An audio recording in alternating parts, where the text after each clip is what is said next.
Hello everyone, എല്ലാവർക്കും Pathways അക്കാദമിയുടെ daily news ചാനൽസിലേക്ക് സ്വാഗതം. ഇന്ന് ഡിസ്കസ് ചെയ്യുന്ന topics deregistration of political parties, right to property, prevention of money laundering act, draft digital competition bill, places news ആയിട്ട് New Caledonia. അപ്പോൾ അതിൽ ആദ്യം ഡിസ്കസ് ചെയ്യാൻ പോകുന്നത് ഡീരജിസ്ട്രേഷൻ ഓഫ് പൊളിറ്റിക്കൽ പാർട്ടീസിനെ കുറിച്ചാണ്. ഈ ഡീരജിസ്ട്രേഷൻ ഓഫ് പൊളിറ്റിക്കൽ പാർട്ടീസ് അല്ലെങ്കിൽ derecognition of political parties എന്ന് പറയുന്ന ടോപ്പിക് ഇപ്പോൾ നമ്മൾ ഡിസ്കസ് ചെയ്യുന്ന ഒരു കോണ്ടെക്സ്റ്റ് എന്ന് പറയുന്നത് ഇതുമായിട്ട് ബന്ധപ്പെട്ട് ഇന്നത്തെ ഹിന്ദുവിൻ്റെ പേജ് 10 അവരൊരു ആർട്ടിക്കിൾ പബ്ലിഷ് ചെയ്തിട്ടുണ്ട്. ഇപ്പോൾ നമ്മുടെ ഇന്ത്യയിൽ ഇലക്ഷൻ ക്യാമ്പയിൻ നടന്നുകൊണ്ടിരിക്കുകയാണ്. അപ്പോൾ സ്വാഭാവികമായിട്ടും ഈ മോഡൽ കോഡ് ഓഫ് കണ്ടക്റ്റിൻ്റെ ഒക്കെ വയലേഷൻ വരുന്ന സമയത്ത് ആ ഒരു കാരണം കൊണ്ട് പൊളിറ്റിക്കൽ പാർട്ടീസിനെ ഡീരജിസ്റ്റർ ചെയ്യാനോ അല്ലെങ്കിൽ ഡീ റെക്കഗ്നൈസ് ചെയ്യാനോ പറ്റുമോ അല്ലെങ്കിൽ മറ്റുള്ള സാഹചര്യങ്ങൾ അത് ചെയ്യാൻ പറ്റുമോ എന്നുള്ള കാര്യമാണ് ഈ ഒരു ആർട്ടിക്കിളിനകത്ത് ഡിസ്കസ് ചെയ്യുന്നത്. ബേസിക്കലി നമ്മുടെ ഇന്ത്യയിലെ പൊളിറ്റിക്കൽ പാർട്ടീസിൻ്റെ ഡീരജിസ്ട്രേഷനെ കുറിച്ച് പറയുന്നതിന് മുമ്പായിട്ട് ഇതിൻ്റെ രജിസ്ട്രേഷനുമായിട്ട് ബന്ധപ്പെട്ടുള്ള ചില കാര്യങ്ങളൊന്നും അറിഞ്ഞിരിക്കുക.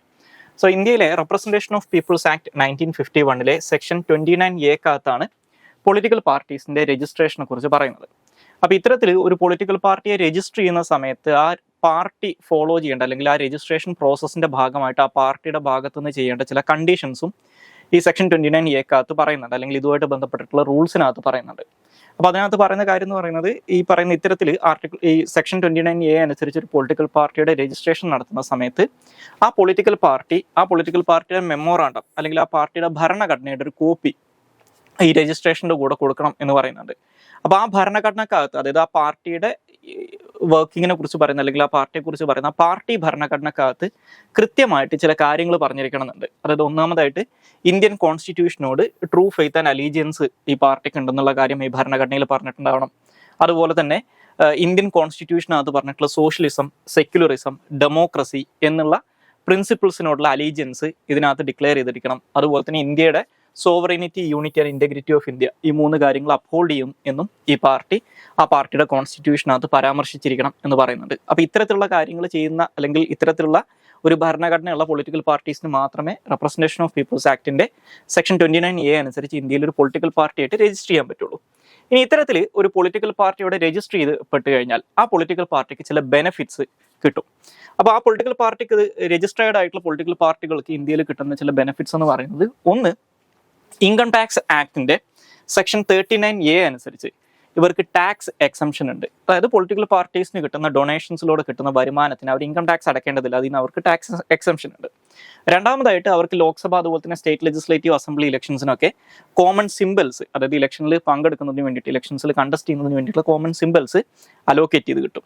അതുപോലെ തന്നെ ഒരു രജിസ്റ്റേർഡ് പൊളിറ്റിക്കൽ പാർട്ടി ആണെങ്കിൽ ഇലക്ഷൻ ക്യാമ്പയിൻ നടത്തുന്ന സമയത്ത് അവർക്ക് 20 സ്റ്റാർ ക്യാമ്പയിനേഴ്സിന് യൂസ് ചെയ്യാൻ പറ്റും. ഈ സ്റ്റാർ ക്യാമ്പയിനേഴ്സ് എന്ന് പറയുന്നത് ഇപ്പോൾ നമ്മൾ ഈ കോൺഗ്രസ് അല്ലെങ്കിൽ BJP ഒക്കെ പോലുള്ള പാർട്ടികൾ നോക്കുക. അപ്പോൾ നരേന്ദ്രമോദി എന്ന് പറയുന്നത് BJPയുടെ പ്രധാനപ്പെട്ട ഒരു ക്യാമ്പയിനറാണ്. സ്വാഭാവികമായിട്ടും അദ്ദേഹത്തിന് BJP ഒരു സ്റ്റാർ ക്യാമ്പയിനറായിട്ട് ഡെസിഗ്നേറ്റ് ചെയ്ത് കഴിഞ്ഞാൽ അദ്ദേഹം പങ്കെടുക്കുന്ന ഇലക്ഷൻ റാലികൾ അല്ലെങ്കിൽ അദ്ദേഹം നടത്തുന്ന പൊതുയോഗങ്ങൾ, ഇതുമായിട്ട് ബന്ധപ്പെട്ട് വരുന്ന ചെലവുകളൊന്നും തന്നെ ആ ഒരു പെർട്ടിക്കുലർ കാൻഡിഡേറ്റിന്റെ ഇലക്ഷൻ എക്സ്പെൻഡിച്ചർ ആയിട്ട് കണക്കാക്കില്ല. അപ്പോൾ ഇത്തരത്തിൽ 20 സ്റ്റാർ ക്യാമ്പയിനേഴ്സിന് വരെ രജിസ്റ്റേർഡ് പൊളിറ്റിക്കൽ പാർട്ടികൾക്ക് യൂസ് ചെയ്യാൻ പറ്റും. അപ്പോൾ ഇത്തരത്തിലുള്ള ചില ബെനിഫിറ്റ്സ് ഈ രജിസ്റ്റേർഡ് പൊളിറ്റിക്കൽ പാർട്ടികൾക്ക് ഉണ്ടെന്ന് മനസ്സിലാക്കുക. അതിൽ ഏറ്റവും പ്രധാനപ്പെട്ട ഒന്നാണ് ഈ ടാക്സ് എക്സംഷൻ എന്ന് പറയുന്നത്. അപ്പോൾ ഇലക്ഷൻ കമ്മീഷൻ ഓഫ് ഇന്ത്യയുടെ ഡാറ്റ അനുസരിച്ച് ഇന്ത്യയിൽ ഇപ്പോൾ നിലവിൽ ഏകദേശം 2790 രജിസ്റ്റേർഡ് പൊളിറ്റിക്കൽ പാർട്ടീസ് ഉണ്ടെന്നാണ് പറയുന്നത്. ഇനി ഇത്തരത്തിലുള്ള രജിസ്റ്റേർഡ് പൊളിറ്റിക്കൽ പാർട്ടീസിനകത്തുള്ള അല്ലെങ്കിൽ ഇത്തരത്തിലുള്ള രജിസ്റ്റേർഡ് പൊളിറ്റിക്കൽ പാർട്ടീസിൽ അവരുടെ ലോക്സഭ ഇലക്ഷനിലെയും സ്റ്റേറ്റ് ലെജിസ്ലേറ്റീവ് അസംബ്ലി ഇലക്ഷനിലെയും പെർഫോമൻസിന്റെ അടിസ്ഥാനത്തിൽ രജിസ്റ്റേർഡ് പൊളിറ്റിക്കൽ പാർട്ടീസിനെ വീണ്ടും റെക്കഗ്നൈസ്ഡ് പൊളിറ്റിക്കൽ പാർട്ടീസ് എന്നും അൺറെക്കഗ്നൈസ്ഡ് പൊളിറ്റിക്കൽ പാർട്ടീസ് എന്നും ക്ലാസിഫൈ ചെയ്യാറുണ്ട്. അതായത് ഒരു പൊളിറ്റിക്കൽ പാർട്ടി ലോക്സഭ ഇലക്ഷനിലും സ്റ്റേറ്റ് ലെജിസ്ലേറ്റീവ് അസംബ്ലി ഇലക്ഷനിലൊക്കെ കണ്ടസ്റ്റ് ചെയ്ത് അതിനകത്ത് നടത്തിയിട്ടുള്ള അവരുടെ പോൾ പെർഫോമൻസിന്റെ അടിസ്ഥാനത്തിൽ ഈ ഇലക്ഷൻ കമ്മീഷൻ ഓഫ് ഇന്ത്യയുമായിട്ട് ബന്ധപ്പെട്ടിട്ടുള്ള ഒരു the election symbols reservation and allotment order എന്ന് പറയുന്ന ഒരു ഓർഡർ ഉണ്ട് 1968. ആ ഓർഡർ അനുസരിച്ച് രജിസ്റ്റേർഡ് പൊളിറ്റിക്കൽ പാർട്ടീസിനെ നാഷണൽ പാർട്ടികളായിട്ടും സ്റ്റേറ്റ് പാർട്ടിയായിട്ടും റെക്കഗ്നൈസ് ചെയ്യാൻ പറ്റും. അപ്പോൾ ഇത് പ്യൂർലി പോൾ പെർഫോമൻസിന്റെ അടിസ്ഥാനത്തിലാണ് ഒരു പൊളിറ്റിക്കൽ പാർട്ടിനെ, ഒരു രജിസ്റ്റേർഡ് പൊളിറ്റിക്കൽ പാർട്ടിനെ നാഷണൽ പാർട്ടിയായിട്ടോ സ്റ്റേറ്റ് പാർട്ടിയായിട്ടോ റെക്കഗ്നൈസ് ചെയ്യുന്നത്. അപ്പോൾ ഇത്തരത്തിൽ നാഷണൽ പാർട്ടിയോ സ്റ്റേറ്റ് പാർട്ടിയോ ആയിട്ട് റെക്കഗ്നൈസ് ചെയ്ത് കഴിഞ്ഞാൽ നേരത്തെ പറഞ്ഞിട്ടുള്ള ബെനിഫിറ്റ്സ് കൂടാതെ ചില അഡീഷണൽ ബെനിഫിറ്റ്സ് ഇവർക്ക് കിട്ടും. ഇപ്പോൾ അതിനകത്ത് കിട്ടുന്ന പ്രധാനപ്പെട്ട ഒരു ബെനിഫിറ്റ് എന്ന് പറയുന്നത് നാഷണൽ പാർട്ടിയോ സ്റ്റേറ്റ് പാർട്ടിയോ ആയിട്ട് റെക്കഗ്നൈസ് ചെയ്യപ്പെട്ട് കഴിഞ്ഞാൽ അവർക്ക് 40 സ്റ്റാർ ക്യാമ്പയിനേഴ്സിന് വരെ യൂസ് ചെയ്യാൻ പറ്റും. അത് കൂടാതെ ഇവർക്ക് ഫിക്സ്ഡ് ആയിട്ട് ഒരു സിമ്പിൾ കിട്ടും. ഒരു സ്റ്റേറ്റ് പാർട്ടി ആണെങ്കിൽ അവർ ഏതൊക്കെ സംസ്ഥാനങ്ങളിലാണോ സ്റ്റേറ്റ് പാർട്ടി ആയിട്ട് റെക്കഗ്നൈസ് ചെയ്തിട്ടുള്ളത് ആ സംസ്ഥാനങ്ങളിൽ അവരുടേതായിട്ടുള്ള ഒരു സിമ്പിൾ ഉണ്ടാവും. ആ സിമ്പിൾ ഇവർക്ക് നഷ്ടപ്പെടില്ല. ഓക്കെ. അതുപോലെ തന്നെ നാഷണൽ പാർട്ടി ആണെങ്കിൽ അവരുടെ സിമ്പിൾ ആ രാജ്യത്തിലുടനീളം ആ പാർട്ടിക്ക് മാത്രമേ യൂസ് ചെയ്യാൻ പറ്റും. ഇപ്പോൾ കോൺഗ്രസിന്റെ കേസിൽ കൈപ്പത്തി അല്ലെങ്കിൽ BJPയുടെ കേസിൽ താമര എന്ന് പറയുന്നത് അവരുടെ പെർമനന്റ് ചിഹ്നമായിട്ട് മാറുന്നത് അങ്ങനെയാണ്. ഓക്കെ. അപ്പോൾ ഇന്ത്യയിൽ നിലവിൽ 6 നാഷണൽ പാർട്ടീസും അതുപോലെ തന്നെ 61 സ്റ്റേറ്റ് പാർട്ടീസുമാണ് ഉള്ളതെന്ന് മനസ്സിലാക്കുക. ഇനി ഈ പറയുന്ന പൊളിറ്റിക്കൽ പാർട്ടീസുമായിട്ട് ബന്ധപ്പെട്ടുള്ള എസ്പെഷ്യലി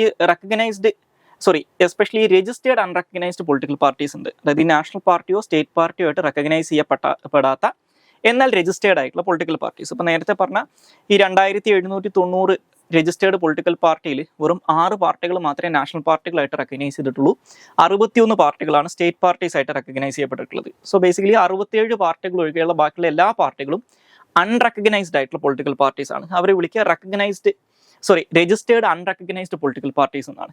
അപ്പോൾ ഈ രജിസ്റ്റേർഡ് അൺറെക്കഗ്നൈസ്ഡ് പൊളിറ്റിക്കൽ പാർട്ടീസുമായിട്ട് ബന്ധപ്പെട്ട് ഇപ്പോൾ നിലവിലുള്ള ഒരു പ്രശ്നം എന്ന് പറയുന്നത് ഇലക്ഷൻ കമ്മീഷൻ ഓഫ് ഇന്ത്യയുടെ ഡാറ്റ അനുസരിച്ച് ഇന്ത്യയിൽ ഇത്തരത്തിലുള്ള രജിസ്റ്റേർഡ് അൺറെക്കഗ്നൈസ്ഡ് പൊളിറ്റിക്കൽ പാർട്ടീസിലെ 1/3 പൊളിറ്റിക്കൽ പാർട്ടീസ് മാത്രമേ ഇലക്ഷൻസിൽ പാർട്ടിസിപ്പേറ്റ് ചെയ്യാറുള്ളൂ. അതായത് ഈ പറയുന്ന 2700ഓളം വരുന്ന പൊളിറ്റിക്കൽ പാർട്ടീസിൽ 1000-ൽ താഴെ പൊളിറ്റിക്കൽ പാർട്ടീസ് മാത്രമേ ഇലക്ഷൻസിൽ പങ്കെടുക്കുന്നുള്ളൂ. സോ അതിനകത്ത് മെജോറിറ്റി പൊളിറ്റിക്കൽ പാർട്ടീസും ഇലക്ഷൻസിൽ പങ്കെടുക്കുന്നില്ല.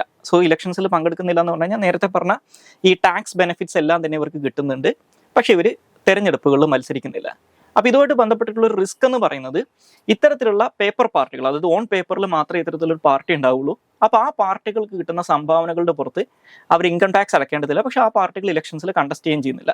അപ്പോൾ ഇത്തരത്തിലുള്ള പേപ്പർ പാർട്ടികൾ അതുകൊണ്ട് തന്നെ ഇത്തരത്തിൽ കളക്ട് ചെയ്യുന്ന ഡൊണേഷൻസ് മണി ലോണ്ടറിങ്ങിനും അതുപോലെ തന്നെ ഇൻകം ടാക്സ് വെട്ടിക്കുന്നതിനും വേണ്ടി മാത്രമായിട്ട് ഉണ്ടാക്കിയിട്ടുള്ളതാണെന്നുള്ള ചില സംശയങ്ങൾ നിലവിലുണ്ട്.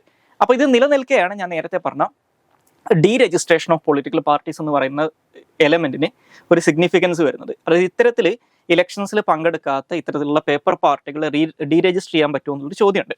അപ്പോൾ നിലവിൽ ഇന്ത്യയിലെ റെപ്രസെന്റേഷൻ ഓഫ് പീപ്പിൾസ് ആക്ട് അനുസരിച്ച് ഇലക്ഷൻ കമ്മീഷന് ഒരു പൊളിറ്റിക്കൽ പാർട്ടിയെ ഡീരജിസ്റ്റർ ചെയ്യാനോ ഡീറെക്കഗ്നൈസ് ചെയ്യാനുള്ള അധികാരം ഇല്ല. ഓക്കെ. അവരൊരു ഇലക്ഷനിൽ കണ്ടസ്റ്റ് ചെയ്തിട്ടില്ല എന്നുള്ളതിൻ്റെ പേരിലോ അല്ലെങ്കിൽ അവരുടെ പാർട്ടിക്ക് അകത്തുള്ള ഇന്നർ പാർട്ടി ഇലക്ഷൻസ് കണ്ടസ്റ്റ് ചെയ്തിട്ടില്ല എന്നുള്ള പേരിലോ അല്ലെങ്കിൽ അവരുടെ ഇൻകം ടാക്സ് റിട്ടേൺസ് സബ്മിറ്റ് ചെയ്തിട്ടില്ല എന്നുള്ളതിൻ്റെ പേരിലോ അല്ലെങ്കിൽ മോഡൽ കോഡ് ഓഫ് കണ്ടക്റ്റിനെ വയലേറ്റ് ചെയ്തെന്നുള്ളതിൻ്റെ പേരിലൊന്നും ഒരു പൊളിറ്റിക്കൽ പാർട്ടിയെ ഡീരജിസ്റ്റർ ചെയ്യാനോ ഡീറെക്കഗ്നൈസ് ചെയ്യാനുള്ള അധികാരം നിലവിൽ ഇലക്ഷൻ കമ്മീഷൻ ഓഫ് ഇന്ത്യക്ക് ഇല്ല എന്ന് സുപ്രീം കോടതി പറഞ്ഞിട്ടുണ്ട്. ഓക്കെ. അപ്പോൾ ഇതുമായിട്ട് ബന്ധപ്പെട്ട് വന്നിട്ടുണ്ടായിരുന്ന ഒരു Indian national Congress versus institute of social welfare and others എന്ന് പറയുന്ന 2002 വന്നിട്ടുള്ള ഒരു കേസ് ഉണ്ട്. ആ കേസിനകത്ത് സുപ്രീം കോടതി ആ വിധിക്കകത്ത് പറഞ്ഞിട്ടുണ്ട്, നേരത്തെ പറഞ്ഞതുപോലെ election commission of India does not have the power to deregister any political party under RPA act. പക്ഷെ അതിനകത്ത് സുപ്രീം കോടതി ഒരു എക്സംഷൻ പറഞ്ഞിട്ടുണ്ട്. ചില എക്സെപ്ഷണൽ സിറ്റുവേഷൻസിൽ പൊളിറ്റിക്കൽ പാർട്ടീസിനെ ഡീരജിസ്റ്റർ ചെയ്യാൻ പറ്റും. പക്ഷെ അത് ചെയ്യാൻ പറ്റുന്ന സാഹചര്യങ്ങൾ എന്ന് പറയുന്നത് ഒന്ന്, ഒരു പൊളിറ്റിക്കൽ പാർട്ടി അവരുടെ രജിസ്ട്രേഷൻ നേടിയിട്ടുള്ളത് ഏതെങ്കിലും ഫ്രോഡുലൻ്റ് ആയിട്ടുള്ള മാനറിലൂടെയാണ് എന്ന് പ്രൂവ് ചെയ്യപ്പെട്ട് കഴിഞ്ഞാൽ, അതല്ലെങ്കിൽ ഇന്ത്യൻ ഭരണഘടനയോട് കൂറില്ലായ്മ കാണിച്ചു കഴിഞ്ഞാൽ, അതായത് ഇന്ത്യൻ ഭരണഘടനയോടുള്ള അലീജിയൻസിനകത്ത് വ്യത്യാസം വന്നു കഴിഞ്ഞാൽ, അതുമല്ലെങ്കിൽ ഗവൺമെന്റ് ആ പൊളിറ്റിക്കൽ പാർട്ടിനെ ഒരു അൺലോഫുൾ ഓർഗനൈസേഷനായിട്ട് ഡിക്ലെയർ ചെയ്ത് കഴിഞ്ഞാൽ, ഈ 3 സാഹചര്യങ്ങളിലും മാത്രമേ ഒരു പൊളിറ്റിക്കൽ പാർട്ടിനെ ഡീരജിസ്റ്റർ ചെയ്യാൻ ഇലക്ഷൻ കമ്മീഷൻ ഓഫ് ഇന്ത്യക്ക് അധികാരമുള്ളൂ. അപ്പോൾ അതുകൊണ്ട് തന്നെ ഇത്തരത്തിൽ ഞാൻ നേരത്തെ പറഞ്ഞതുപോലുള്ള ഇത്തരത്തിലുള്ള പേപ്പർ പാർട്ടികൾ നിലനിൽക്കുന്നതുകൊണ്ട് തന്നെ അവർക്ക് ഈ പറയുന്ന PML ഈ പറയുന്ന മണി ലോണ്ടറിങ് പോലുള്ള കാര്യങ്ങൾക്ക് വേണ്ടിയിട്ട് ഈ പൊളിറ്റിക്കൽ പാർട്ടീസിനെ യൂസ് ചെയ്യുന്നുണ്ടോ എന്നുള്ള സംശയങ്ങൾ നിലനിൽക്കെ അങ്ങനെയുള്ള പാർട്ടികളെ ഡീരജിസ്റ്റർ ചെയ്യാൻ നിലവിൽ ഇലക്ഷൻ കമ്മീഷൻ ഓഫ് ഇന്ത്യക്ക് പറ്റില്ല എന്ന് മനസ്സിലാക്കുക. പക്ഷെ അതേസമയം ഇതിനകത്തൊരു മറ്റൊരു കാര്യം പറയുന്നുണ്ട്. അതായത് model code of conduct violate ചെയ്യുന്നതിൻ്റെ പേരിൽ വേണമെങ്കിൽ എന്ത് ചെയ്യാം, ഈ പറയുന്ന ഈ നേരത്തെ പറഞ്ഞിട്ടുള്ള ഇലക്ഷൻ സിംബൽസുമായിട്ട് ബന്ധപ്പെട്ടുള്ള ഓർഡറിൻ്റെ പാരഗ്രാഫ് 16A അനുസരിച്ച് ഇലക്ഷൻ കമ്മീഷൻ ഓഫ് ഇന്ത്യക്ക് ഒരു പൊളിറ്റിക്കൽ പാർട്ടിയുടെ റെക്കഗ്നിഷൻ, ഓക്കെ, ഒരു റെക്കഗ്നൈസ്ഡ് പൊളിറ്റിക്കൽ പാർട്ടിയുടെ റെക്കഗ്നിഷൻ സസ്പെൻഡ് ചെയ്യാനോ വിഡ്രോ ചെയ്യാനുള്ള അധികാരം ഉണ്ട്. അപ്പോൾ നേരത്തെ പറഞ്ഞ പോലെ രജിസ്ട്രേഷൻ വിഡ്രോ ചെയ്യാൻ പറ്റില്ല അല്ലെങ്കിൽ ഡീരജിസ്റ്റർ ചെയ്യാൻ പറ്റില്ല, പക്ഷേ ഒരു പൊളിറ്റിക്കൽ പാർട്ടിനെ ഡീറെക്കഗ്നൈസ് ചെയ്യാനോ അല്ലെങ്കിൽ അവരുടെ റെക്കഗ്നിഷൻ സസ്പെൻഡ് ചെയ്യാനുള്ള അധികാരം ഇലക്ഷൻ കമ്മീഷൻ ഓഫ് ഇന്ത്യക്ക് ഉണ്ടെന്ന് മനസ്സിലാക്കുക. Model code of conduct violate ചെയ്യുകയോ അല്ലെങ്കിൽ ഇലക്ഷൻ കമ്മീഷൻ ഓഫ് ഇന്ത്യ കൊടുക്കുന്ന ലോഫുൾ ആയിട്ടുള്ള ഡയറക്ഷൻസ് ഫോളോ ചെയ്യാതിരിക്കുകയോ ചെയ്തു കഴിഞ്ഞാൽ ഒരു പൊളിറ്റിക്കൽ പാർട്ടീസിനെ ഡീറെക്കഗ്നൈസ് ചെയ്യാനോ അല്ലെങ്കിൽ അവരുടെ റെക്കഗ്നേഷൻ സസ്പെൻഡ് ചെയ്യാനോ ഇലക്ഷൻ കമ്മീഷൻ അധികാരമുണ്ടെന്ന് മനസ്സിലാക്കുക. പക്ഷേ ഈ ഒരു കാര്യം ഒറ്റ പ്രാവശ്യം മാത്രമേ ഇലക്ഷൻ കമ്മീഷൻ ഓഫ് ഇന്ത്യ ചെയ്തിട്ടുള്ളൂ. അത് 2015 ഒരു നാഷണൽ പീപ്പിൾസ് പാർട്ടി എന്ന് പറയുന്ന ഒരു പാർട്ടി ഉണ്ട്. ആ പാർട്ടിയുടെ recognition election commission of India കുറച്ച് ദിവസത്തേക്ക് സസ്പെൻഡ് ചെയ്തിട്ടുണ്ടായിരുന്നു. ഓക്കെ, അപ്പോൾ ഇതാണ് ഡീ രജിസ്ട്രേഷൻ അല്ലെങ്കിൽ ഡീ റെക്കഗ്നേഷൻ ഓഫ് പൊളിറ്റിക്കൽ പാർട്ടീസുമായിട്ട് ബന്ധപ്പെട്ടുള്ള ഇഷ്യൂസും ചാലഞ്ചസും.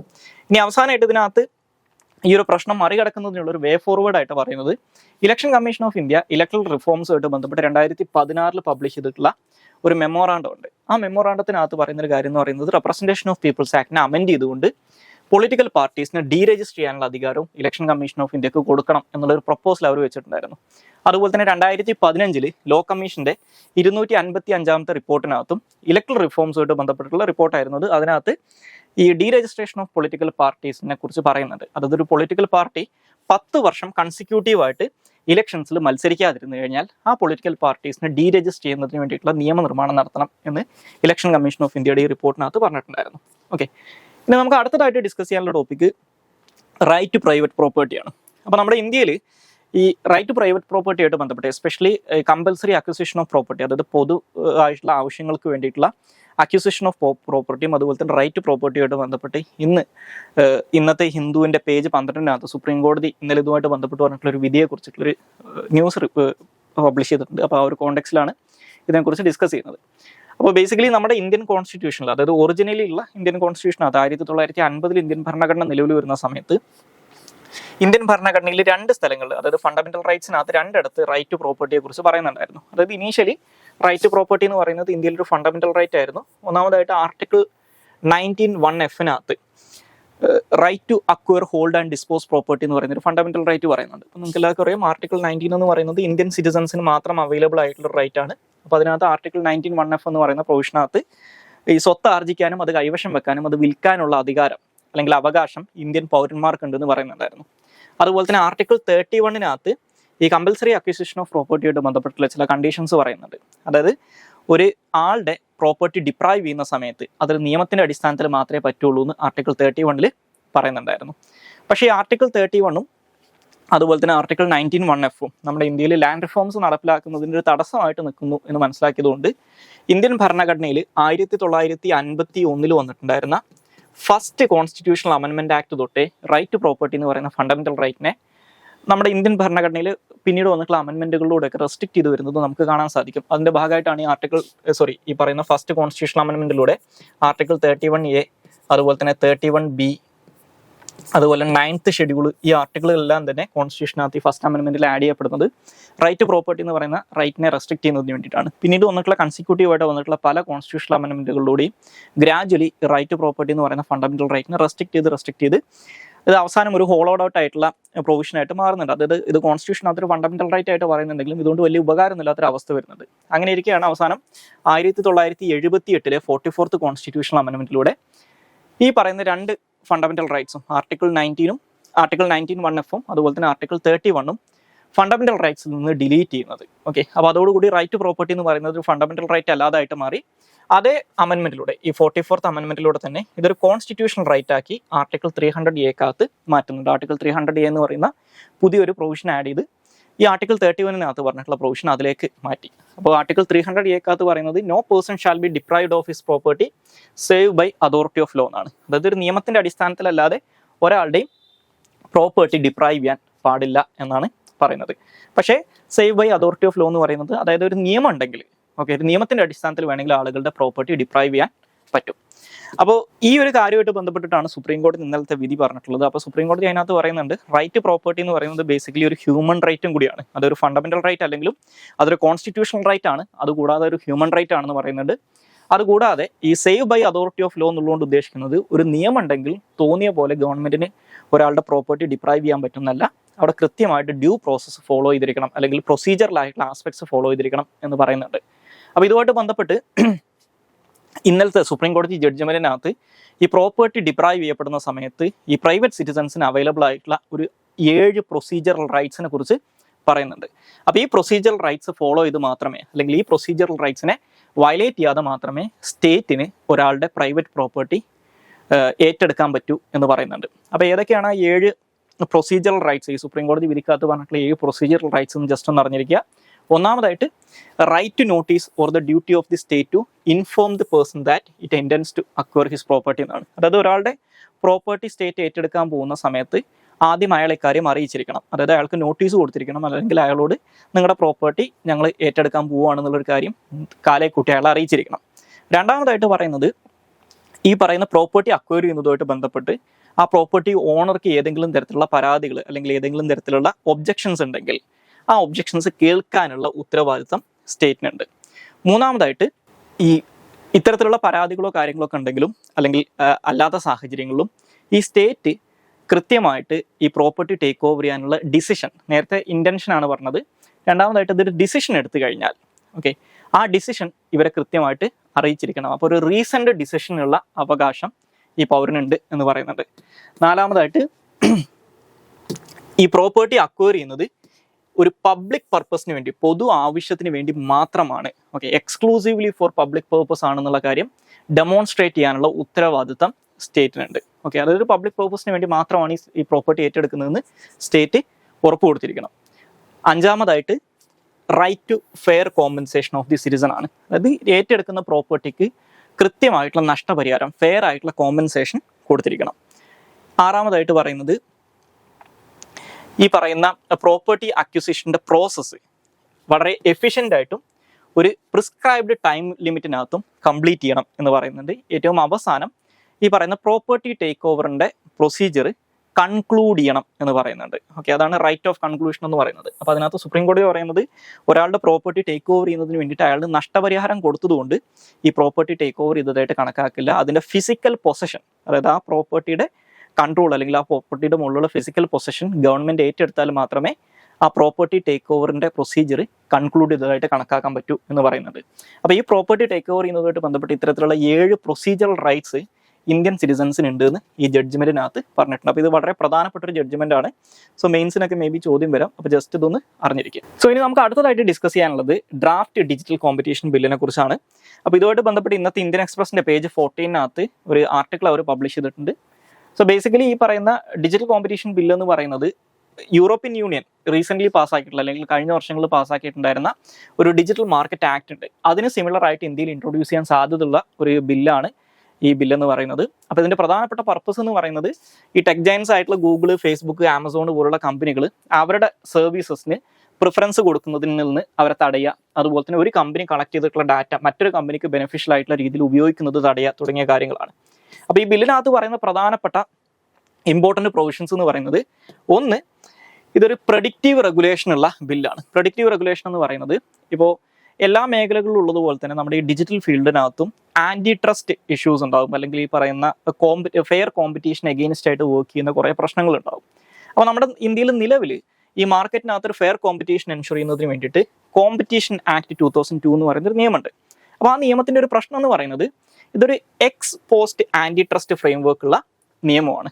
ഓക്കെ, അപ്പോൾ എക്സ് പോസ്റ്റ് ഫ്രെയിം വർക്ക് എന്ന് പറഞ്ഞു കഴിഞ്ഞാൽ ബേസിക്കലി ഈ പറയുന്ന ഒരു ഹാംഫുൾ ആയിട്ടുള്ള കോമ്പറ്റീഷൻ, അതായത് ഒരു ഫെയർ കോമ്പറ്റീഷൻ എഗെയിൻസ്റ്റ് ആയിട്ട് വർക്ക് ചെയ്യുന്ന എന്തെങ്കിലും കാര്യം ഒരു കമ്പനി ചെയ്യുകയാണെന്ന് നോക്കുക, അത് പ്രധാനമായിട്ടും ഇങ്ങനെയുള്ള കാര്യങ്ങൾ ചെയ്യാൻ സാധ്യതയുള്ളത് വളരെ വളരെ പവർഫുൾ ആയിട്ടുള്ള, അപ്പോൾ ഈ സെർച്ച് എഞ്ചിൻ മേഖലകൾ നിങ്ങൾ നോക്കുകയാണെങ്കിൽ സെർച്ച് എഞ്ചിനകത്ത് ഗൂഗിളാണ് ഡോമിനേറ്റ് ചെയ്യുന്നത്. അപ്പോൾ ആ ഒരു കമ്പനിക്ക് മേ ബി ഇത് ചെയ്യാൻ പറ്റും. അപ്പോൾ അത് ചെയ്ത് കഴിഞ്ഞാൽ ഇതിനകത്തുള്ള സ്മോൾ പ്ലെയേഴ്സിന് അത് നെഗറ്റീവ്ലി അഫക്റ്റ് ചെയ്യും. അപ്പോൾ ഇത്തരത്തിലുള്ള കാര്യങ്ങൾ ഒരു കമ്പനി ചെയ്യുന്ന സമയത്ത് ex post antitrust framework എന്ന് പറഞ്ഞു കഴിഞ്ഞാൽ ആ കമ്പനി അത്തരത്തിലൊരു കാര്യം ചെയ്തതിന് ശേഷമാണ് ഈ പറയുന്ന റെഗുലേറ്റേഴ്സ് അല്ലെങ്കിൽ ഗവൺമെൻറ്റൽ അതോറിറ്റീസ് അതിനെതിരായിട്ട് എന്തെങ്കിലും ആക്ഷൻസ് എടുക്കുക. ഓക്കെ, അപ്പോൾ സ്വാഭാവികമായിട്ടും ഈ ഡിജിറ്റൽ ഫീൽഡിനകത്തുള്ള ഒരു പ്രശ്നം എന്ന് പറയുന്നത്, ഇതിനകത്തുള്ള കാര്യങ്ങൾ വളരെ ഫ്രീക്വൻ്റ് ആയിട്ട് വളരെ പെട്ടെന്ന് അപ്ഡേറ്റഡ് ആയിക്കൊണ്ടിരിക്കും. അപ്പോൾ ഇവർക്കെതിരായിട്ട് ഏതെങ്കിലുമൊക്കെ നടപടി എടുത്ത് വരുമ്പോഴേക്കും ആ ടെക്നോളജി ചേഞ്ച് ആയിട്ടുണ്ടാവും. ഓൾറെഡി ഇവർ ചെയ്തിട്ടുള്ള ഈ ഒരു ആൻറ്റി കോമ്പറ്റീഷൻ ആക്ഷൻ കാരണം അതിൻ്റെ നെഗറ്റീവ് എഫക്റ്റ് ഓൾറെഡി മാർക്കറ്റിൽ സംഭവിച്ചിട്ടുണ്ടാകും. അതായത് ഇത്തരത്തിലുള്ള ചെറിയ പ്ലേയേഴ്സൊക്കെ ചിലപ്പോൾ മാർക്കറ്റിൽ നിന്ന് തന്നെ ഔട്ടായിട്ടുണ്ടാകും. അപ്പോൾ ഈ എക്സ്പോസ്റ്റ് ആൻറ്റി ട്രസ്റ്റ് ഫ്രെയിം വർക്കിന് ഇങ്ങനെ ഒരു ലിമിറ്റേഷൻ ഉണ്ട്. അപ്പോൾ ഇതിനെ മറികടക്കുന്നതിന് വേണ്ടിയിട്ട് ഇപ്പോൾ യൂറോപ്പിലൊക്കെ ഉള്ള നേരത്തെ പറഞ്ഞ നിയമത്തിനകത്ത് അവർ ചെയ്യുന്നൊരു കാര്യം പ്രഡിക്റ്റീവ് റെഗുലേഷൻ എന്നുള്ളതാണ്. പ്രഡിക്റ്റീവ് റെഗുലേഷൻ എന്ന് പറഞ്ഞു കഴിഞ്ഞാൽ ഈ ഫെയർ കോമ്പറ്റീഷൻ എൻഷുർ ചെയ്യുന്നതിന് വേണ്ടിയിട്ട് ഓൾറെഡി ഒരു പ്രീ ഡിറ്റർമിൻഡ് ആയിട്ടുള്ള നോ ഗോ ഏരിയാസ് ക്രിയേറ്റ് ചെയ്യുക എന്നുള്ളതാണ്. അതായത് ചില കാര്യങ്ങൾ കമ്പനികൾ ചെയ്യാൻ പാടില്ല എന്ന് നേരത്തെ തന്നെ, അതായത് ഇത്തരത്തിൽ ആൻറ്റി ട്രസ്റ്റ് ആയിട്ട് മാറാൻ സാധ്യതയുള്ള, ആൻറ്റി ട്രസ്റ്റ് ഇഷ്യൂസ് ആയിട്ട് മാറാൻ സാധ്യതയുള്ള ഏരിയാസിനെ നേരത്തെ തന്നെ ഐഡന്റിഫൈ ചെയ്തിട്ട് അത് ചെയ്യാൻ പാടില്ല എന്ന് നേരത്തെ തന്നെ മുൻകൂട്ടി പ്രഖ്യാപിക്കുകയാണ്. അതാണ് പ്രീ ഡിറ്റർമൈൻഡ് ആയിട്ടുള്ള നോഗോ ഏരിയാസ് ക്രിയേറ്റ് ചെയ്യുക എന്ന് പറയുന്നത്. അപ്പോൾ അത്തരത്തിലുള്ള ഫ്രെയിം വർക്കുകൾ പറയുന്നതാണ് ഒരു X and A frame work എന്ന് പറയുന്നത്. അപ്പോൾ നേരത്തെ പറഞ്ഞ എക്സ്പോസ്റ്റ് ഫ്രെയിം വർക്കിന് പകരം ഒരു എക്സ് ആൻഡ് എ ഫ്രെയിം വർക്കാണ് ഈ ബില്ല് മുന്നോട്ട് വെക്കുന്നത്. രണ്ടാമതായിട്ട് ഈ ബില്ലിനകത്ത് സിഗ്നിഫിക്കൻ്റ് എൻറ്റിറ്റീസ് എന്ന് പറയുന്ന ഒരു ഗ്രൂപ്പ് ഓഫ് എൻറ്റിറ്റീസിനെ കുറിച്ച് പറയുന്നുണ്ട്. ഓക്കെ, അതായത് പ്രധാനപ്പെട്ട കോർ ഡിജിറ്റൽ സർവീസസ്, ഇപ്പോൾ search engine services, social media sites, ഇങ്ങനെയുള്ള കാര്യങ്ങളൊക്കെ പ്രൊവൈഡ് ചെയ്യുന്ന പ്രധാനപ്പെട്ട കമ്പനികളെ കോമ്പറ്റീഷൻ കമ്മീഷൻ ഓഫ് ഇന്ത്യ എന്ത് ചെയ്യണം, ഒരു സിസ്റ്റമാറ്റിക്കലി സിഗ്നിഫിക്കൻ്റ് ഡിജിറ്റൽ എൻ്റർപ്രൈസസ് അല്ലെങ്കിൽ SSDE എന്ന് പറഞ്ഞിട്ട് ക്ലാസിഫൈ ചെയ്യണം എന്ന് പറയുന്നുണ്ട്. അപ്പോൾ ഇത്തരത്തിൽ സിസ്റ്റമാറ്റിക്കലി സിഗ്നിഫിക്കൻ്റ് ഡിജിറ്റൽ എൻ്റർപ്രൈസ് ആയിട്ട് ഒരു കമ്പനിനെ ക്ലാസിഫൈ ചെയ്യുന്നതിനുള്ള ചില ക്രൈറ്റീരിയാസ് ഇനി ഈ ബില്ലിനകത്ത് പറയുന്നുണ്ട്. പക്ഷേ ആ ക്രൈറ്റീരിയാസ് മീറ്റ് ചെയ്യാത്ത കമ്പനികളും ഇത്തരത്തിൽ കോമ്പറ്റീഷൻ കമ്മീഷൻ ഓഫ് ഇന്ത്യക്ക് വേണമെങ്കിൽ സിസ്റ്റമാറ്റിക്കലി സിഗ്നിഫിക്കൻ്റ് ഡിജിറ്റൽ എൻ്റർപ്രൈസ് ആയിട്ട് ഡിക്ലെയർ ചെയ്യാമെന്ന് പറയുന്നുണ്ട്. അതായത് കോമ്പറ്റീഷൻ കമ്മീഷൻ ഓഫ് ഇന്ത്യക്ക് ഒരു കമ്പനിനെ സിസ്റ്റമാറ്റിക്കലി സിഗ്നിഫിക്കൻ്റ് ഡിജിറ്റൽ എൻ്റർപ്രൈസ് ആയിട്ട് ഡിക്ലെയർ ചെയ്യുന്ന കാര്യത്തിൽ ഒരു ഡിസ്ക്രിഷണറി പവർ ഈ ബില്ല് കൊടുക്കുന്നുണ്ടെന്ന് മനസ്സിലാക്കുക. ഓക്കെ, അപ്പോൾ ഇത്തരത്തിൽ ഒരു കമ്പനിനെ സിഗ്നിഫിക്കൻ്റ് എൻറ്റിറ്റി ആയിട്ട് ഡെസിഗ്നേറ്റ് ചെയ്യപ്പെട്ട് കഴിഞ്ഞാൽ അവരുടെ മുകളിൽ ചില അഡീഷണൽ റെസ്ട്രിക്ഷൻസ് വരും. ഓക്കെ, ഇപ്പോൾ ഉദാഹരണം പറഞ്ഞു കഴിഞ്ഞാൽ സെൽഫ് പ്രിഫറൻസിങ്, ആൻറ്റി സ്റ്റിയറിങ്, ഓക്കെ, അതുപോലെ തന്നെ restricting of third party applications, ഇങ്ങനെയുള്ള കാര്യങ്ങളിലൊക്കെ ഈ SSDസിൻ്റെ മുകളിൽ റെഗുലേഷൻസ് വരും, അല്ലെങ്കിൽ SSDസിൻ്റെ മുകളിൽ പ്രൊഹിബിഷൻ വരും. അതായത് അവർക്ക് ഒരിക്കലും സെൽഫ് പ്രിഫറൻസിങ്ങോ ആൻറ്റി സ്റ്റിയറിങ്ങോ അല്ലെങ്കിൽ റെസ്ട്രിക്റ്റിംഗ് തേർഡ് പാർട്ടി അപ്ലിക്കേഷൻസ് ഒന്നും ചെയ്യാൻ പറ്റില്ല എന്ന് പറയുന്നുണ്ട്. ഇനി അത് ചെയ്തു കഴിഞ്ഞാൽ, ഓക്കെ, ഇത്തരത്തിലുള്ള കാര്യങ്ങൾ വയലേറ്റ് ചെയ്ത് കഴിഞ്ഞാൽ അതിൻ്റെ വയലേഷന് വേണ്ടി കൊടുക്കുന്ന പെനാൽറ്റി എന്ന് പറയുന്നത് വളരെ വലുതാണ്. അപ്പോൾ അതിനകത്ത് പറയുന്നത് ഇത്തരത്തിലുള്ള കാര്യങ്ങൾ ചെയ്തു കഴിഞ്ഞാൽ ഇത്തരത്തിലുള്ള SSDസിനെ, അതായത് സിസ്റ്റമാറ്റിക്കലി സിഗ്നിഫിക്കൻ്റ് ആയിട്ടുള്ള ഡിജിറ്റൽ എൻ്റർപ്രൈസസിനെ അവരുടെ ഗ്ലോബൽ ടേൺ ഓവറിൻ്റെ 10% വരെ ഫൈൻ ഈടാക്കാൻ പറ്റും എന്ന് പറയുന്നുണ്ട്. അപ്പോൾ ബില്യൺസ് ഓഫ് ഡോളേഴ്സ് വർത്തായിട്ടുള്ള ഫൈൻ ആയിരിക്കും ഇതെന്ന് മനസ്സിലാക്കുക. ഇനി അതുപോലെ തന്നെ ഇതിനകത്ത് പറയുന്ന മറ്റൊരു പ്രൊവിഷനാണ് അസോസിയേറ്റ് ഡിജിറ്റൽ എൻ്റർപ്രൈസ് എന്ന് പറയുന്നത്. അസോസിയേറ്റ് ഡിജിറ്റൽ എൻ്റർപ്രൈസ് എന്ന് പറയുന്നത് ഇപ്പോൾ ഏതെങ്കിലും ഒരു മേജർ ടെക്നോളജി ഗ്രൂപ്പ് കളക്ട് ചെയ്യുന്ന, അല്ലെങ്കിൽ ഒരു മേജർ ടെക്നോളജി ഗ്രൂപ്പിനെ കൺട്രോൾ ചെയ്യുന്ന ഒരു കമ്പനി കളക്ട് ചെയ്യുന്ന ഒരു ഡാറ്റ, ഓക്കെ, ഇപ്പോൾ ഗൂഗിളിൻ്റെ ഒരു എക്സാമ്പിൾ ആയിട്ട് എടുക്കുക. ഓക്കെ, അപ്പോൾ അത് മറ്റൊരു ഗ്രൂപ്പ് ഓഫ് കമ്പനീസിന് ബെനിഫിഷ്യൽ ആയിട്ടുള്ള രീതിയിൽ യൂസ് ചെയ്യുന്നുണ്ടെങ്കിൽ അങ്ങനെയുള്ള കമ്പനികളെ ഒരു അസോസിയേറ്റ് ഡിജിറ്റൽ എൻ്റർപ്രൈസ് ആയിട്ട് ഡെസിഗ്നേറ്റ് ചെയ്യണം എന്ന് ഈ ബില്ല് പറയുന്നുണ്ട്. ഓക്കെ, അപ്പോൾ ഇത്തരത്തിൽ ഒരു അസോസിയേറ്റ് ഡിജിറ്റൽ എൻ്റർപ്രൈസ് ആയിട്ടൊരു കമ്പനിനെ ഡെസിഗ്നേറ്റ് ചെയ്ത് കഴിഞ്ഞാൽ അവർക്ക് നേരത്തെ പറഞ്ഞ ഈ SSDEസിനുള്ള സെയിം ഒബ്ലിഗേഷൻസ് അവർക്കും ബാധകമായിരിക്കും എന്ന് പറയുന്നുണ്ട്. ഓക്കെ, ഇപ്പോൾ ഒരു ഉദാഹരണം പറഞ്ഞു കഴിഞ്ഞാൽ നമ്മളിപ്പോൾ ഗൂഗിളിൽ കയറിയിട്ട്, ഗൂഗിൾ എന്ന് പറയുന്ന സെർച്ച് എഞ്ചിനിൽ കയറിയിട്ട് ഇപ്പോൾ ഒരു പ്ലേസിനെ കുറിച്ച് സെർച്ച് ചെയ്യുകയാണെന്ന് വെച്ചോ. അപ്പോൾ സെർച്ച് ചെയ്യുന്ന സമയത്ത് ഗൂഗിൾ മാപ്പിൻ്റെ ഫീഡ് ഓട്ടോമാറ്റിക്കലി നമുക്ക് അതിൻ്റെ റിസൾട്ട്സിനകത്ത് ആദ്യം തന്നെ കാണിക്കും. ഓക്കെ, അപ്പോൾ ഈ ഗൂഗിൾ മാപ്പ് എന്ന് പറയുന്നത് മറ്റൊരു സർവീസാണ്. അപ്പോൾ ഗൂഗിൾ എന്ന് പറയുന്ന സെർച്ച് എഞ്ചിനിൽ സെർച്ച് ചെയ്യുന്നത് കാരണം ഈ ഗൂഗിൾ മാപ്പ് എന്ന് പറയുന്ന സർവീസിനകത്തുള്ള റിസൾട്ട്സ് അവർ പ്രിഫറൻസ് കൊടുത്ത് കാണിക്കുന്നതാണ്. അല്ലെങ്കിൽ നമ്മളിപ്പോൾ എന്തെങ്കിലും ഒരു ടോപ്പിക് സെർച്ച് ചെയ്ത് കഴിഞ്ഞാൽ നമുക്ക് യൂട്യൂബിൻ്റെ ഫീഡ്സ് വരും, അല്ലെങ്കിൽ ഗൂഗിളിൽ നമ്മൾ ഫ്രീക്വൻ്റ് ആയിട്ട് കുറച്ച് സാധനങ്ങൾ സെർച്ച് ചെയ്ത് കഴിഞ്ഞാൽ നമ്മൾ യൂട്യൂബ് തുറന്നു നോക്കിക്കഴിഞ്ഞാൽ മേ ബി ആ സെയിം ടോപ്പിക്സുമായിട്ട് ബന്ധപ്പെട്ടുള്ള വീഡിയോസ് നമുക്ക് കാണിക്കും. ഓക്കെ, അവർ നമ്മുടെ സ്ക്രീനിൽ കാണിക്കും. അപ്പോൾ ബേസിക്കലി അത് എന്തുകൊണ്ടാണ്, ഇവിടേക്കിടയിൽ ഒരു ഡാറ്റ ഷെയറിംഗ് ഉള്ളതുകൊണ്ടാണ്. അപ്പോൾ ഇത്തരത്തിൽ ഈ ഗൂഗിൾ സെർച്ച് എഞ്ചിന് ഒരു SSDE ആണെങ്കിൽ ഈ യൂട്യൂബ് എന്ന് പറയുന്നത് അല്ലെങ്കിൽ ഗൂഗിൾ മാപ്പ് എന്ന് പറയുന്നത് ഒരു അസോസിയേറ്റ് ഡിജിറ്റൽ എൻ്റർപ്രൈസ് ആണെന്ന് കണക്കാക്കുക. അപ്പോൾ ഇതാണ് ഇപ്പോൾ വാട്സപ്പ്, ഫേസ്ബുക്ക്, ഇൻസ്റ്റാഗ്രാം ഇതൊക്കെ നിങ്ങൾക്ക് ഇത്തരത്തിൽ കണക്ട് ചെയ്യാൻ പറ്റും. അപ്പോൾ ഈ സംഭവമാണ് അസോസിയേറ്റ് ഡിജിറ്റൽ എൻ്റർപ്രൈസ് എന്ന് പറയുന്നത്. അപ്പോൾ അവരുടെ മുകളിലും ഈ സെയിം റെസ്ട്രിക്ഷൻ വരും. അപ്പോൾ ഈ സെയിം റെസ്ട്രിക്ഷൻ വരും എന്ന് പറഞ്ഞു കഴിഞ്ഞാൽ നമ്മൾ സാധാരണഗതിയിൽ ഗൂഗിൾ സെർച്ച് എഞ്ചിനിൽ കയറിയിട്ട് ഒരു സാധനം സെർച്ച് ചെയ്ത് കഴിഞ്ഞാൽ അവർക്കൊരിക്കലും അവരുടെ സർവീസസിന് തന്നെ, അതായത് അവരുടെ മറ്റുള്ള സർവീസസിന് തന്നെ ഈ പ്രിഫറൻസ് കൊടുക്കുന്ന പരിപാടി ചെയ്യാൻ പറ്റില്ല. അപ്പോൾ ഇതിൻ്റെ ഏറ്റവും വലിയ, ഇനി ഈ ബില്ലുമായിട്ട് ബന്ധപ്പെട്ടുള്ള ക്രിറ്റിസിസംസ് നോക്കിക്കഴിഞ്ഞാൽ ഈ ബില്ലുമായിട്ട് ബന്ധപ്പെട്ടുള്ള ഏറ്റവും പ്രധാനപ്പെട്ട ക്രിറ്റിസിസം വരുന്നത് ഈ പറയുന്ന ഗൂഗിൾ, ആമസോൺ, ഫേസ്ബുക്ക് ഒക്കെ പോലുള്ള ബിഗ് ടെക് കമ്പനീസിൻ്റെ കയ്യിൽ നിന്ന് തന്നെയാണ്, അവരുടെ ഭാഗത്തു നിന്നാണ്. അപ്പോൾ അവർ പറയുന്നത് ഈ എക്സ് ആൻഡ് എ ഫ്രെയിംവർക്ക്, അതായത് മുൻകൂട്ടി കുറച്ച് നോ ഗോ ഏരിയാസ് ക്രിയേറ്റ് ചെയ്യുക എന്ന് പറയുന്നത് ഒരു വലിയ രീതിയിലുള്ള കംപ്ലയൻസ് ബേർഡൻ ക്രിയേറ്റ് ചെയ്യും എന്നാണ് പറയുന്നത്. അതായത് ഇന്നോവേഷൻ, റിസർച്ച് ഇങ്ങനെയുള്ള കാര്യങ്ങളൊക്കെ നെഗറ്റീവ്ലി അഫക്റ്റ് ചെയ്യും എന്നാണ് അവർ പറയുന്നത്. അത് രണ്ടാമതായിട്ട് പറയുന്ന മറ്റൊരു കേസ് എന്ന് പറയുന്നത് ഈ കോമ്പറ്റീഷൻ കമ്മീഷൻ ഓഫ് ഇന്ത്യക്കുള്ള ഡിസ്ക്രിഷണറി പവേഴ്സ് ആണ്. ഇപ്പോൾ യൂറോപ്യൻ യൂണിയൻ്റെ നേരത്തെ പറഞ്ഞ ഡിജിറ്റൽ മാർക്കറ്റ് ആക്ടിനകത്ത് ഇപ്പോൾ നമ്മൾ ഈ നിയമത്തിനകത്ത് പറയുന്ന SSDEs പോലെ അവരുടെ ഡിജിറ്റൽ മാർക്കറ്റ് ആക്ടിനകത്ത് ഒരു ഗേറ്റ് കീപ്പർ എൻറ്റിറ്റീസ് എന്ന് പറയുന്ന ഒരു ടേം യൂസ് ചെയ്യുന്നുണ്ട്. ഗേറ്റ് കീപ്പർ എൻറ്റിറ്റീസ് എന്ന് പറയുന്നത് ഈ ടെക് ജയൻസിനെയാണ്. പക്ഷെ അവിടെ ഈ ഗേറ്റ് കീപ്പർ എൻറ്റിറ്റീസിന് കൃത്യമായിട്ടുള്ള ചില ക്രൈറ്റീരിയാസ് വെച്ചിട്ട് അവർ ഗേറ്റ് കീപ്പർ എൻറ്റിറ്റീസ് ഏതൊക്കെയാണെന്ന് ഐഡൻറ്റിഫൈ ചെയ്തിട്ടുണ്ട്. പക്ഷെ നമ്മുടെ ഇന്ത്യയുടെ കേസിലുള്ള ഈ ബില്ലിനകത്ത് ഇത് കോമ്പറ്റീഷൻ കമ്മീഷൻ ഓഫ് ഇന്ത്യയുടെ ഒരു ഡിസ്ക്രിപ്ഷൻ ആയിട്ടാണ് വെച്ചേക്കുന്നത്. ചില ക്രൈറ്റീരിയാസ് ഫിക്സ് ചെയ്തിട്ടുണ്ട്, പക്ഷേ ആ ക്രൈറ്റീരിയാസ് മീറ്റ് ചെയ്യാത്ത കമ്പനീസിനെ പോലും കോമ്പറ്റീഷൻ കമ്മീഷൻ ഓഫ് ഇന്ത്യക്ക് ഇത്തരത്തിൽ SSDE ആയിട്ട് ഡെസിഗ്നേറ്റ് ചെയ്യാം എന്ന് പറയുന്നുണ്ട്. അപ്പോൾ ഇത് ആർബിട്രറി ഡിസിഷൻ മേക്കിങ്ങിലേക്ക് ചെന്ന് കാര്യങ്ങൾ എത്തിക്കും എന്നുള്ളൊരു പ്രശ്നം പറയുന്നുണ്ട്. അത് മാത്രമല്ല, നേരത്തെ പറഞ്ഞതുപോലെ ഈ SSDEസിൻ്റെ മുകളിലും അസോസിയേറ്റ് ഡിജിറ്റൽ എൻ്റർപ്രൈസിൻ്റെ മുകളിലുള്ള ഇത്തരത്തിലുള്ള റെസ്ട്രിക്ഷൻസ് വരുന്ന സമയത്ത് അത് ഈ സെർച്ച് റിസൾട്ടുകളൊക്കെ കൃത്യമായിട്ട് ഈ കൺസ്യൂമേഴ്സിൻ്റെ അടുത്ത് എത്തിക്കുന്നതിന് ബുദ്ധിമുട്ടുണ്ടാക്കും എന്ന് പറയുന്നുണ്ട്. ഗൂഗിളൊക്കെ ഇപ്പോൾ യൂറോപ്യൻ യൂണിയനിൽ ഇത്തരത്തിലൊരു ഇഷ്യൂ ഫേസ് ചെയ്യുന്നതായിട്ടുള്ള കാര്യം പറയുന്നുണ്ടായിരുന്നു. ഇനി അടുത്തതായിട്ട് ഡിസ്കസ് ചെയ്യാനുള്ള ടോപ്പിക്ക് PMLA ആണ്, അല്ലെങ്കിൽ prevention of money laundering act ആണ്. അപ്പോൾ ഈ പ്രിവെൻഷൻ ഓഫ് മണി ലോണ്ടറിങ് ആക്ടുമായിട്ട് ബന്ധപ്പെട്ട് ഇന്നത്തെ ഇന്ത്യൻ എക്സ്പ്രസിൻ്റെ പേജ് 1 ഒരു ആർട്ടിക്കിൾ വന്നിട്ടുണ്ട്. ആ ഒരു കോണ്ടെക്സ്റ്റിലാണ് ഇതിനെക്കുറിച്ച് ഡിസ്കസ് ചെയ്യുന്നത്. സോ ഈ prevention of money laundering act എന്ന് പറയുന്നത് 2002 ഇന്ത്യയിലെ മണി ലോണ്ടറിങ്ങിനെ കേർബ് ചെയ്യുന്നതിന് വേണ്ടിയിട്ട് ഇന്ത്യൻ പാർലമെന്റ് പാസ്സാക്കിയിട്ടുള്ള ഒരു നിയമമാണ്. അപ്പോൾ ഇതിന്റെ പ്രധാനപ്പെട്ട ലക്ഷ്യം എന്ന് പറയുന്നത് മണി ലോണ്ടറിങ് തടയുക, മണി ലോണ്ടറിങ്ങുമായിട്ട് ബന്ധപ്പെട്ട് സമ്പാദിച്ചിട്ടുള്ള പ്രോപ്പർട്ടീസ് സീസ് ചെയ്യുക, അതുപോലെ തന്നെ മണി ലോണ്ടറിങ്ങുമായിട്ട് ബന്ധപ്പെട്ടിട്ടുള്ള പ്രോപ്പർട്ടീസ് ഒക്കെ പിടിച്ചെടുക്കുക എന്നുള്ള കാര്യങ്ങളാണ് ഈ ഒരു നിയമത്തിന്റെ പ്രധാനപ്പെട്ട ലക്ഷ്യമായിട്ട് പറയുന്നത്. അപ്പോൾ ഈ ഒരു നിയമം അന്ന് പാസ്സാക്കാനുള്ളൊരു കാരണം എന്ന് പറയുന്നത് ഈ മണി ലോണ്ടറിങ്ങുമായിട്ട് ബന്ധപ്പെട്ടിട്ടുള്ള ഒരു വിയന്ന കൺവെൻഷൻ ഉണ്ട്. അതായത് മണി ലോണ്ടറിങ്ങിനെ തടയുന്നതിന് വേണ്ടിയിട്ടുള്ള. അപ്പോൾ ഈ വിയന്ന കൺവെൻഷൻ അനുസരിച്ച് ഇന്ത്യക്കുള്ള ഒരു ഇന്റർനാഷണൽ ഒബ്ലിഗേഷൻ അല്ലെങ്കിൽ ഗ്ലോബൽ കമ്മിറ്റ്മെന്റ് ഫുൾഫിൽ ചെയ്യുന്നതിന്റെ ഭാഗമായിട്ടാണ് prevention of money laundering act പാസ്സാക്കിയിട്ടുള്ളത്. അപ്പോൾ മിനിസ്ട്രി ഓഫ് ഫിനാൻസിന്റെ കീഴിലുള്ള ഡിപ്പാർട്ട്മെന്റ് ഓഫ് റവന്യൂവിന്റെ ഭാഗമായിട്ട് വരുന്ന എൻഫോഴ്സ്മെന്റ് ഡയറക്ടറേറ്റ് ആണ് ഈ പ്രിവെൻഷൻ ഓഫ് മണി ലോണ്ടറിങ് ആക്ടുമായിട്ട് ബന്ധപ്പെട്ട് കേസുകൾ അന്വേഷിക്കുന്നതിന് റെസ്പോൺസിബിൾ ആയിട്ട് ഇൻവെസ്റ്റിഗേറ്റീവ് ഏജൻസി എന്ന് പറയുന്നത്. ഓക്കെ, ഇനി ഈ പ്രിവെൻഷൻ ഓഫ് മണി ലോണ്ടറിങ് ആക്ടിന്റെ അപ്ലിക്കബിലിറ്റി നോക്കിക്കഴിഞ്ഞാൽ ഇന്ത്യയിലുള്ള എല്ലാ ഫിനാൻഷ്യൽ ഇൻസ്റ്റിറ്റ്യൂഷൻസും, അതായത് ബാങ്കുകൾ, RBI ഉൾപ്പെടെയുള്ള ബാങ്കുകൾ, അതുപോലെ തന്നെ മ്യൂച്വൽ ഫണ്ടുകൾ, ഇൻഷുറൻസ് കമ്പനികൾ, അവരുടെ ഫിനാൻഷ്യൽ ഇന്റർമീഡിയറീസ്, ഇവർക്കെല്ലാം തന്നെ ഈ prevention of money laundering act ബാധകമാണ്. നേരത്തെ പറഞ്ഞതുപോലെ എൻഫോഴ്സ്മെന്റ് ഡയറക്ടറേറ്റ് ആണ് ഇത് എൻഫോഴ്സ് ചെയ്യാനും അതുപോലെ തന്നെ ഇത് ഇൻവെസ്റ്റിഗേറ്റ് ചെയ്യാനും റെസ്പോൺസിബിൾ ആയിട്ടുള്ള ഏജൻസി എന്ന് പറയുന്നത്. ഇതിന്റെ പ്രധാനപ്പെട്ട ലക്ഷ്യങ്ങൾ എന്ന് പറയുന്നത് മണി ലോണ്ടറിങ് പ്രിവെന്റ് ചെയ്യുക, അതുപോലെ തന്നെ ഈ മണി ലോണ്ടറിങ്ങിലൂടെ വരുന്ന പണം ഇല്ലീഗൽ ആക്ടിവിറ്റീസ്, അതുപോലെ തന്നെ ക്രൈംസിനെ ഫിനാൻസ് ചെയ്യുക, ഇങ്ങനെയുള്ള കാര്യങ്ങളിലേക്കൊക്കെ ഫ്ലോ ചെയ്യുന്നത് തടയുക, അതുപോലെ തന്നെ മണി ലോണ്ടറിങ്ങിലൂടെ സമ്പാദിച്ചിട്ടുള്ള മണി ലോണ്ടറിങ്ങുമായിട്ട് അസോസിയേറ്റ് ചെയ്തിട്ടുള്ള പ്രോപ്പർട്ടീസിന്റെ കോൺഫിസ്കേഷൻ സാധ്യമാക്കുക എന്നുള്ള കാര്യങ്ങളൊക്കെയാണ് ഇതിന്റെ ലക്ഷ്യങ്ങളായിട്ട് പറയുന്നത്.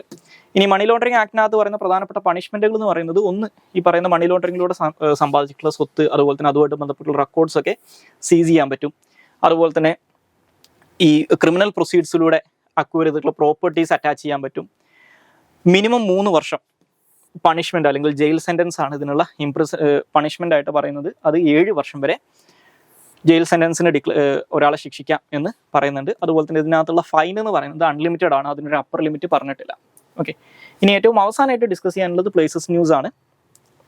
അത് ന്യൂ കാലഡോണിയ എന്ന് പറയുന്ന സ്ഥലമാണ്. സോ ഈ ന്യൂ കാലഡോണിയ എന്ന് പറയുന്നത് ഒരു ഫ്രഞ്ച് കോളനി എന്നോ അല്ലെങ്കിൽ ഒരു ഫ്രഞ്ച് ഓവർസീസ് ടെറിട്ടറി എന്നൊക്കെ വിളിക്കാൻ പറ്റുന്ന ഒരു പ്രദേശമാണ്. ഫ്രാൻസ് ഇതിനെ വിളിക്കുന്നത് ഒരു ഫ്രഞ്ച് ഓവർസീസ് ടെറിട്ടറി എന്നാണ്. പക്ഷേ അവിടുത്തെ നേറ്റീവ് പോപ്പുലേഷൻ ഈ ന്യൂ കാലഡോണിയനെ വിളിക്കുന്നത് ഒരു ഫ്രഞ്ച് കോളനി എന്നാണ്. അപ്പോൾ ഇതൊരു ഫ്രഞ്ച് കോളനിയാണെന്ന് മനസ്സിലാക്കുക.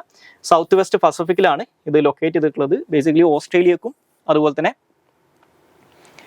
വെനവാട്ടുവിനും ഇടയിലാണ് ഈ ന്യൂ കാലഡോണിയ എന്ന് പറയുന്നത്. ഒരു ആർച്ചിപ്പലാഗാണ്, ഒരു ദ്വീപ് സമൂഹമാണ് ലൊക്കേറ്റ് ചെയ്തിട്ടുള്ളത്. സോ ഈ ഓഷ്യാനിയ എന്ന് പറയുന്ന കോണ്ടിനെന്റിന്റെ ഭാഗമായിട്ടുള്ള ഒരു മെലാനേഷ്യ എന്ന് പറയുന്ന സബ് റീജിയൻ ഉണ്ട്. ആ സബ് റീജിയന്റെ ഭാഗമാണ് ഈ ന്യൂ കാലഡോണിയ എന്ന് പറയുന്ന സ്ഥലം. ഇനി ഇത് ഫ്രാൻസിന്റെ ഭാഗമായതുകൊണ്ട് തന്നെ, അതായത് ഫ്രാൻസ് അവരുടെ ഒരു ഓവർസീസ് ടെറിട്ടറി ആയിട്ട് ഇതിനെ ഭരിക്കുന്നതുകൊണ്ട് തന്നെ യൂറോപ്യൻ യൂണിയന്റെ ഓവർസീസ് കൺട്രീസ് ആൻഡ് ടെറിട്ടറീസിന്റെ ഭാഗമാണ്, അല്ലെങ്കിൽ അതിനകത്തുള്ള അത്തരത്തിലുള്ള യൂറോപ്യൻ യൂണിയന്റെ ഓവർസീസ് കൺട്രീസ് ആൻഡ് ടെറിട്ടറീസിൽ പെടുന്നതാണ് ന്യൂ കാലഡോണിയ എന്ന് പറയുന്നത്. പക്ഷേ ഇത് യൂറോപ്യൻ യൂണിയന്റെ നേരിട്ട് യൂറോപ്യൻ യൂണിയനിലെ മെമ്പറോ അല്ലെങ്കിൽ യൂറോപ്യൻ യൂണിയന്റെ ഭാഗമോ അല്ല എന്ന് മനസ്സിലാക്കുക. ഇനി ന്യൂ കാലഡോണിയയിലെ പ്രധാനപ്പെട്ട നേറ്റീവ് പോപ്പുലേഷൻ, അവിടുത്തെ ഇൻഡിജിനസ് പോപ്പുലേഷൻ എന്ന് പറയുന്നത് കനാക്ക് എന്ന് പറയുന്ന ഒരു എത്നിക് കമ്മ്യൂണിറ്റിയാണ്. ഇനി ഈ പറയുന്ന ന്യൂ കാലഡോണിയയുടെ ഭാഗമായിട്ട് വരുന്ന പ്രധാനപ്പെട്ട ഐലൻഡുകൾ എന്ന് പറയുന്നത് ഐലൻഡ് ഓഫ് ഗ്രാൻഡ് ടൊറെ, അതുപോലെ തന്നെ ലോയൽറ്റി ഐലൻഡ്സ്, ചെസ്റ്റർഫീൽഡ് ഐലൻഡ്, അതുപോലെ തന്നെ ബെലപ്പ് ആർച്ചിപ്പലാഗോ, ഐൽ ഓഫ് പൈൻസ് ഒക്കെയാണ്. അപ്പോൾ അതിനകത്ത് ഈ ചെസ്റ്റർ ഫീൽഡ് ഐലൻഡ് എന്ന് പറയുന്നത് കോറൽ സീലാണ് ലൊക്കേറ്റ് ചെയ്തിട്ടുള്ളതെന്ന് മനസ്സിലാക്കുക. സോ ഇത്രയും കാര്യങ്ങളാണ് ഇന്നത്തെ ഡെയിലി ന്യൂസ് അനാലിസിനകത്ത് ഡിസ്കസ് ചെയ്യാനുള്ളത്. Thank you all.